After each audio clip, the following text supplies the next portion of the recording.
Hi everyone, it's Katie with BlookGirl, and I'm here with Alex Morel, debut author of Survive. Alex has taken a bit of time out of his day with us to answer a few questions. Alrighty, so the first question I have for you, I just finished reading Survive just a few days ago. I really enjoyed it. I know that it takes place mostly in the vastness of the Bob Marshall wilderness. And Paul, the male lead in Survive, he describes the Bob Marshall wilderness as 250 miles of roadless mountains. What kind of research went into writing the story? Well, I did a lot of research on Bob Wilderness, and actually a piece of some of the research I did, began with a story a friend of mine sent me, a fellow writer, about a plane crash in the Bob Marshall Wilderness, which is in the lower western quadrant of Montana, where a small plane had crashed there, and it took researchers over a month to find the plane and bring the bodies out, unfortunately. And I'd already had sort of a notion for what the book was going to be, but one of the things I was struggling to find was where could you in the continental U.S. still crash and be so remote that you would probably find it necessary to, or at least have the impulse to try to hike out yourself or hike to a place where you could be found. And that's how I landed on Bob Marshall. Yeah, there's not a lot of places right now in the United States. It seems the United States is getting smaller and smaller, to find places like that where nobody could find you, at least not without some work. There are no roads out there. It's basically a huge expanse of land that is basically, preserved as it is. So, if you were to crash in there, and it has happened once, or get lost in there, it's quite difficult, even in the summer, to find somebody. And when I thought about having it in a winter scenario where there is a storm, you could imagine how incredibly difficult it would be to find a plane, and a smaller plane, and survivors. Absolutely, yeah, and you definitely captured the feeling of hopelessness, but you also captured a feeling of hope. And I think that's what I liked most about the story. That's the absolute idea behind the story. The story has, two ideas or two stories running through it. There's the utter helplessness of depression and having suicidal thoughts of the main character. And then there's the utter hopelessness of being deserted on a mountain top. And what I wanted to bring together was both the ideas of physical helplessness and emotional helplessness, and what could spark in someone a desire to fight back. And that's how the two came together. Yeah, Survive is definitely a survival story in more ways than one. Yes. No, part of the story came to me with another friend of mine had been institutionalized and had struggled with depression, and he told me a story of one day of a doctor who had gotten in an argument with another one of his doctors, and it was an argument about walking out into a courtyard, and because my friend didn't want to go outside, he had been suffering some paranoia and stuff, and one doctor said, let's just get him out there. Let's push him out there to take that step, and he'll find a way. And the other doctor says, no, let's hold back until he's ready. And that story made me think of, well, if you're a person who's about to commit suicide, or you're a person who's deeply depressed, but let's stick to the suicide because that's what the story is about. And you're walking home across the city, so you live in New York, and on your way home to commit suicide, a man jumps out with a gun and is going to rob you and kill you unless you fight back.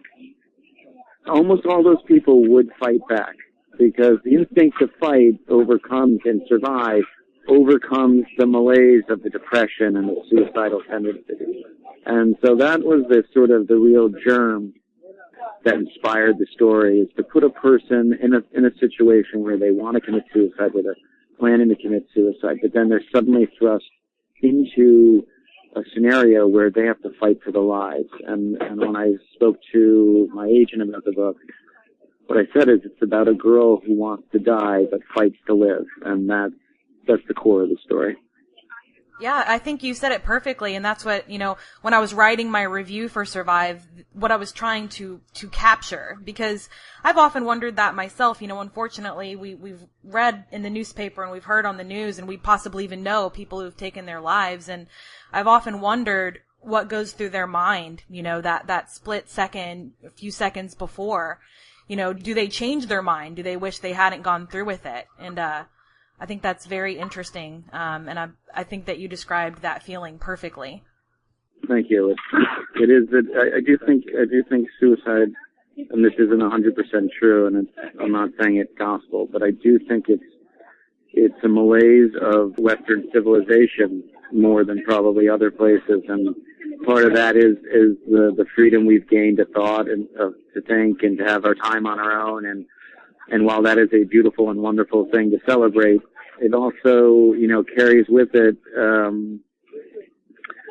a certain weight, and people can be overcome by sort of restlessness and ways, and I think it happens with a lot of teenagers who don't have directions in their lives. I agree, and I hope that, those who read Survive, take the positive message that is in it. There's always something to strive for. There's always something to hold on to. Well, that's the last line of the book, which I won't give away.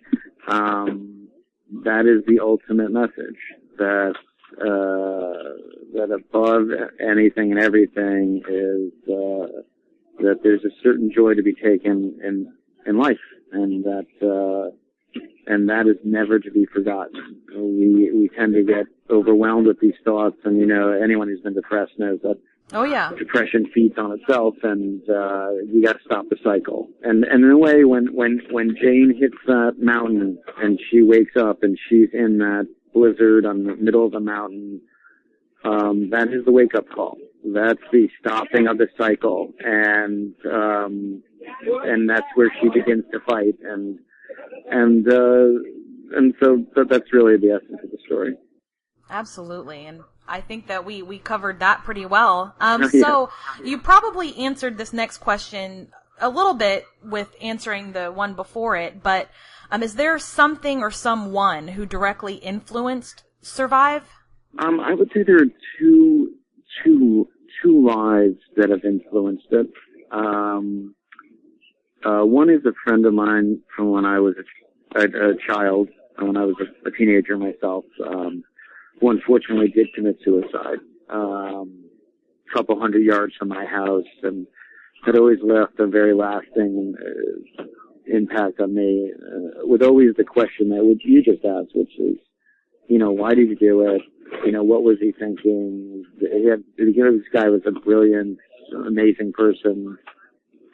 And then my other friend who I spoke about, who did survive, who did, after years of therapy and whatnot, overcome it and is living a happy, successful life. And I think just, when you do know, and most of us do know someone who's at least attempted or thought about, it affects you, because it has you question your own being and your own place in this universe. And I think I know it's somewhat of a taboo subject with teenagers, but I know, or as a teenager who is a reader and a thinker, that's when you start being aware of that question. And that's why I really wanted to write the book, because I do feel like it's there in everyone's mind at some point or another, and the answer is life. There is no other answer. That's the only answer there ever is, but that's who influenced the book. How much has your book changed? I mean, Survive is not a long drawn out tome by any means. I mean, it's a very quick read. It's a very good read. So I can't imagine that much has changed from the first draft to published form, but you never know. I mean, it could have been this long, 500-page monstrosity, and then, your editor took a look at it. And It's a good question. I can tell you the ways it changed, most significant ways. One was the beginning. The beginning was longer, and you spend more time with Jane on that morning before she departs on the plane. And I think it was almost up to 70 pages at the beginning. Oh wow! And the editor wanted her on the plane by page 40 or so. Huh. So I had to rework some of the beginning to make it move faster. I personally, I go back and look at it. It's hard for me to see. Right. I think there was something gained by that. I do think it has some velocity on its takeoff, and that's always a great thing. I do think my gut feels that a little something was lost in understanding Jane, but is gained at later, and is ultimately, I'd probably say it's for the better. The ending was different, which I don't want to give too much away, but the ending originally had her going back to the mountain. I won't say for what reasons, because that would give too much away, but right. The publisher felt like that was too much going back there, so I just had her end it in her, I believe, looking outside her window, and that was a significant change. There were some other small things along the way, but those were the two major things. Well, even despite the changes, as a reader myself, I thought Survive was pretty much perfect. So, thank so I you. think between you and your editor, you guys did a good job. Yeah, she did a great job. I was appreciative of her work, and as a writer, it's impossible to see what's working and what's not. And I always have said I'm going to trust my editor, and she's very smart, Ann Hetzel at Razorbill, and she did a great job. Yeah, I think it's, as an aspiring writer myself, I'm incredibly biased with my own work, so I would definitely have to hand my work over to an editor and just trust that he or she knew what they were talking about. Absolutely. So we've talked a bit about Survive, and I want to learn a little bit more about you. What have you learned about yourself since you started your journey in writing Survive? Well, I'm probably unique among your guests in that I write under a pseudonym because I do work in the publishing world, and so for me, the learning experience was that I'm an agent in the publishing world. So I was very familiar with that sort of journey. But I guided, hundreds of people through the process. And it was very eye-opening for me to be guided by someone else and to understand what it's like not to be, to relying on someone else for information. And I have to say, it's one of the more eye-opening experiences, and I think it's made me a better agent because of it. Sure, I can understand that. When you write, do you have a specific process? Do you go with the flow, or do you generally already know the outcome of things?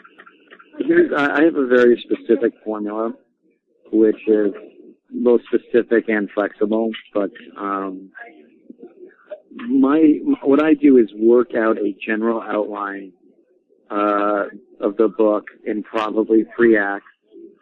I really make sure I know the opening cold, and I'll work out the first 8 to 10 chapters, what's going to be in them, how it opens up, and where it brings me to that point where the book's going to turn. And then I kind of sketch out where it needs to go in the second act, but I don't make it too detailed because I want some freedom in there. And then I really know how it ends. For me, whatever reason, it's important for me to know where something ends. Sure. And then I start writing. I write because I am very busy. I do write generally when I'm on a roll. I will write at 4 in the morning. 4:30 in the morning, I'll get up and I'll write. And it sounds awful, but pretty awesome. I like getting up. I'll go downstairs in the dark, make myself a cup of coffee, sit with my computer, and it's very easy. For me, I wake up very, my head cleared, and I can really get into the voice, and I need to hear that voice to write the book.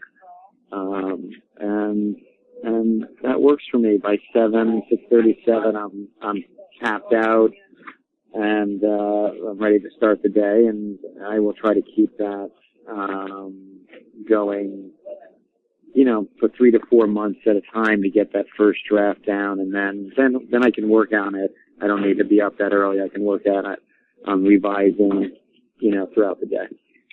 How long did it take you from first draft to finally sending it off to your editor or your agent? How long did it take you to write everything? That is a good question, and I don't remember the answer to it. But I think, my instinct from soup to nuts from beginning to end of idea hatching in my head, writing, I felt like I had a great idea. And so I think what we did is I spoke to my agent. I said, I'm going to write the first 75 pages. They're going to be spectacular. It's going to take you right up to, the point where things are going to happen in the earlier version. Now it's earlier, but, and we sold it on that. And then I had to write it, and I had a couple false starts, initially, but then I made it to, then I got on a roll, and then from there it's probably 3 to 4 months to get a draft. Went back and forth with the editor a few times, maybe, all told 9 months. Not too bad. You're doing much better than me. You just need to get on a roll. Yeah, that's what I'm working on, and I think I'm getting there. I'd love to hear about it someday. You can get me offline. Part of honing your craft is not only extensive writing, but also extensive reading. What are you reading right now? I just read the book Wonder, which I loved. It's more middle grade, but wanted to read it. Got such great reviews, and I thought the book was fantastic. I've read recently a bunch of John Green, Julian Barnes, Sense of an Ending, and I like the John Green books a lot, and I feel like we're slightly different paths, but I think we share a space there, in terms of there's been an onslaught of paranormal and types of books that are about other worlds, whether they be dystopian or paranormal, and my desire is really to write about real kids and real scenarios, right, with real emotions, and I think that's his territory as well. And let's hope that makes a comeback. And he's leading the way, which is fantastic. But that's what I've been reading. Yeah, those are some great books and great authors you've mentioned, and I agree with you about writing about, real people and real life events, because, fantasy and paranormal and even dystopia, they all have their place. They help us escape reality, but sometimes that's not what we need. It's true. It's just, look, in all the edge, you're obviously a big reader and follow the world. These things go in cycles, I remember when it was, glitzy rich girls on the Upper East Side, and then it was vampires, and then it was dystopia, and now it's fantasy, and eventually they'll run out of genres and come back to the good old after-school special genre, and hopefully, books like Survive will catch that wave. Well, I know in my circle of friends, everybody is ecstatic about Survive. And matter of fact, thanks to you, I've got some copies to give away whenever I post my review. So I know they're going to be very excited for the chance to win some of those copies. Oh, great. I'm happy to sign any if that's possible. Have you always wanted to be a writer? It's an interesting question. I can tell you this, I didn't set out to be an agent.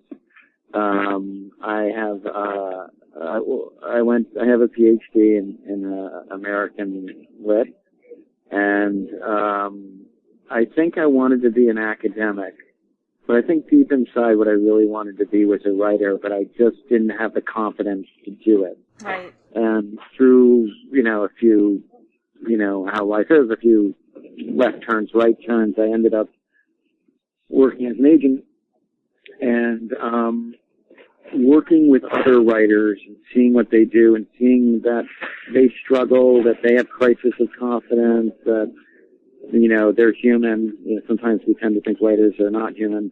I think helped me say, you know what, I think I can do this too. And it was a long way to get to that road. Right. But I think it was the right way for me, and I think every writer finds their way there. But so I think I've always liked telling stories, and I came from a fairly large family and was always the storyteller at the dinner table. It just took me a lot longer to build the confidence to do that on a larger scale, which is what happened.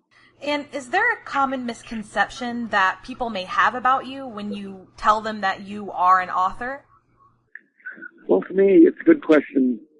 For me, it's kind of a surprise thing because most people know me for my other job and right. under my other name.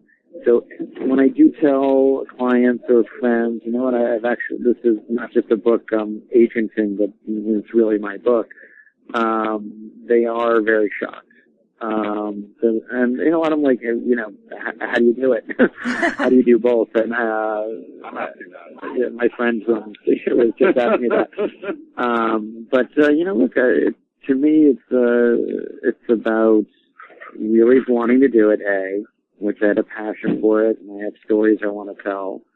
And B, just saying, you know what, I'm going to commit time to this because this is a priority in my life. Right. And that means, you know what, I'm going to get up at 4, if I have to, at 4:30.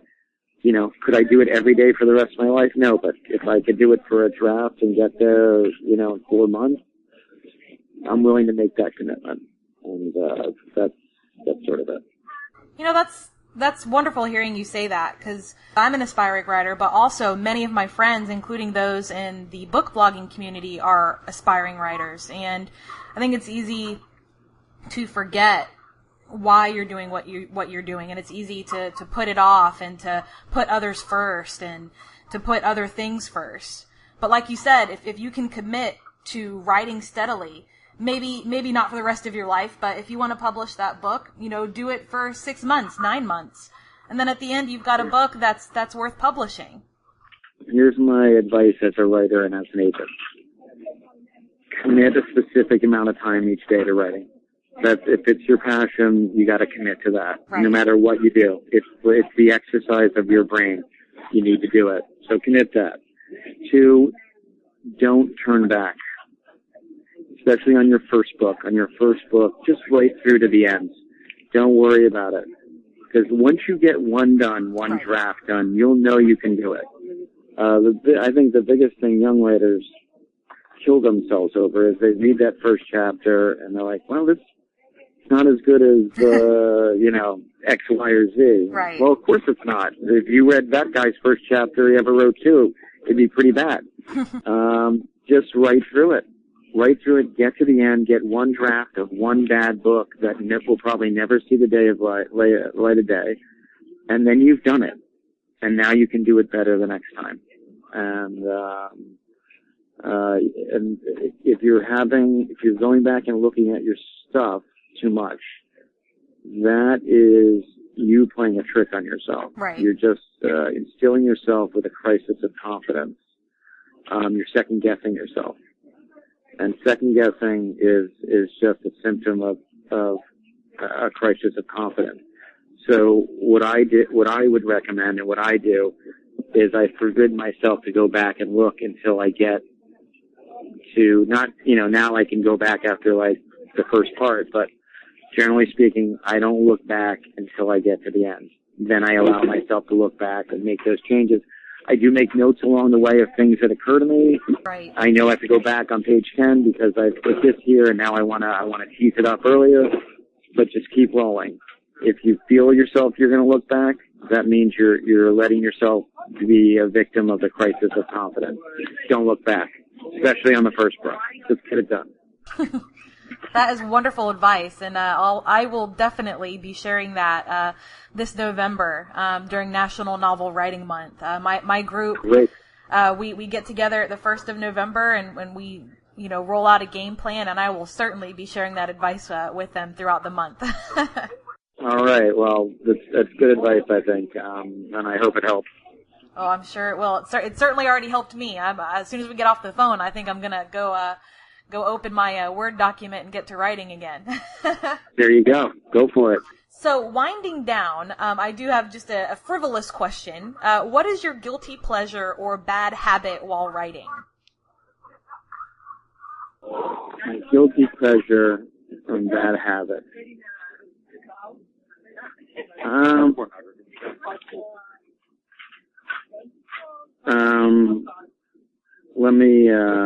Let me think about that. I would say my worst habit is drinking too much coffee. That's not a bad habit.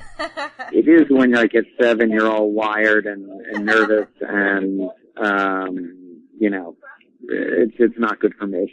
I need to keep the limit down. But that's it. I one thing I do that's weird is I generally will find one song that if I'll often just listen to that song over and over again.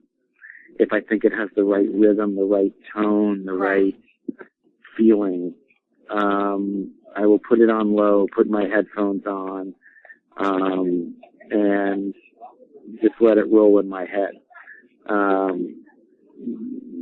Sometimes I do it, sometimes I don't, but that's one quirk. Yeah, it's a good way to get yourself in the zone, I think. Yeah.